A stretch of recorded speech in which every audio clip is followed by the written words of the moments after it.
What happened to Chad Doerman in prison? Now, if you don't know who this piece of shit is, I call him the great betrayer. This coward completely is a wolf in sheep's clothing who is supposed to be the protector of his family, totally annihilated his sons. Get into this piece of shit before I tell you what's gonna happen to him in prison. So Chad get home from work early.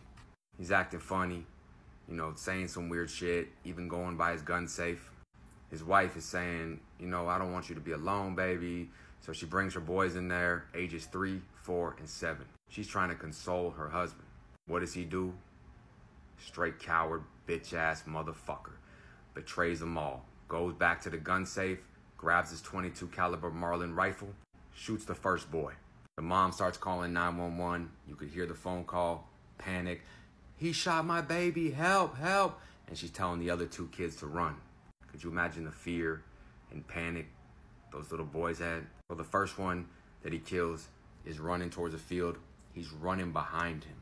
Imagine your father, your protector, your best friend, the guy you can count on for anything for the rest of your life. That's your dad. Just killed your brother and is running behind you. And he ultimately catches up and kills that boy. Then his third son got picked up by their sister and she starts running. He ultimately ran after them. She's heading towards a fire station, screaming, "He's a killer, he's a killer." He catches up, points the rifle, tells her drop the kid. She's begging him not to. Don't kill him, don't kill me, just crying, straight coward motherfucker. He points the gun, it misfires. Mom sees it, says, "Run, baby, run." The little boy starts running to his mom. Chad chases him down. First shot, the mom puts her hand on the barrel. He shoots right through his wife's hand. He ends up ultimately finishing the job on the little boy. Now, this is just a vile creature. And I know a lot of people will say, oh, he'll go straight to protective custody. Well, it's almost like poetic justice, the way protective custody works. So when you go to prison with a high-profile case, unless you have the death penalty or you have people really advocating for you, you're going to general population in a lockdown unit. Because protective custody works like this. It's like, imagine calling 911 and someone's breaking in your house and you say, "Hello, someone's in my house." And they would say, "Well, did he hurt you?" And you would say, "No, he's in my house. He has a gun." "Well, did he shoot you?" "No, not yet." And they say, "Well, listen, stop wasting my time before I let somebody know because I don't feel like doing no fucking paperwork."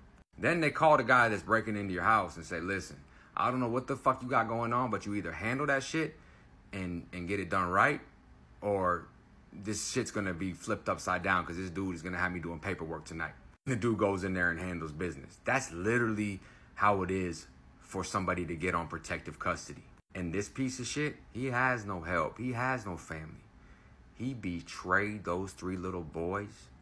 And here you go. He wants to play, "Oh, I lost my mind. I went crazy," right? Do the whole mental health route. Damn, but there's some recorded phone calls where you're telling your brother that you're bigger than Hitler.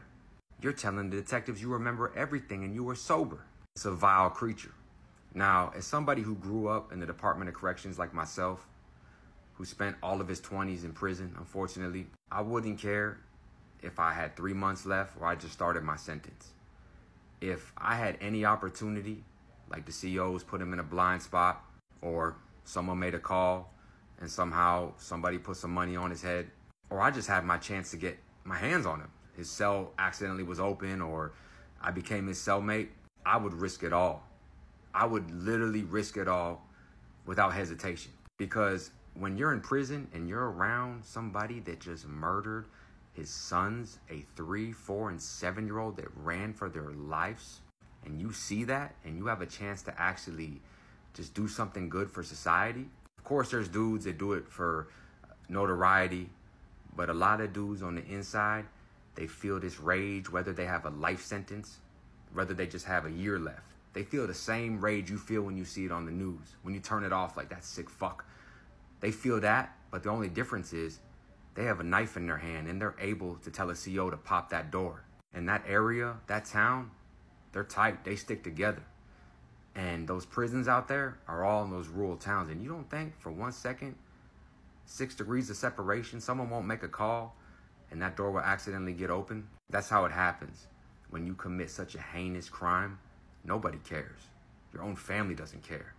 So this isn't a case that has like affairs and sexiness to it, this, that, and the other. No, this is a piece of shit scumbag, just like the rest of them. But the only difference is he just murdered all 3 of his sons, period, because he couldn't handle being a man anymore. That's it. Then he jokes about it with his brother. His life in prison is the worst thing that could have happened to him. The best thing for the victims. One, nobody has to testify, but death row is a lot harder to really get hit at, a lot more eyes on you because, you're ultimately paying for somebody to get killed by the state. But this is called death by 1,000 paper cuts. He'll be disrespected everywhere he goes. Every time he goes to medical, they'll probably put dirty ass needles in him. He'll go to dental. They'll fucking just put a toothbrush in a fucking toilet before they clean his teeth. Every time he eats, they're going to put metal objects in his food so his teeth crack, glass in his shit, bleach in his face, piss in his face. And he's just going to be constantly beaten until somebody finally finishes the job. So imagine how you feel when you watch that news as a man or a woman, but you know that all you got to do is make it happen within 5 minutes. You can. Think about what you would do.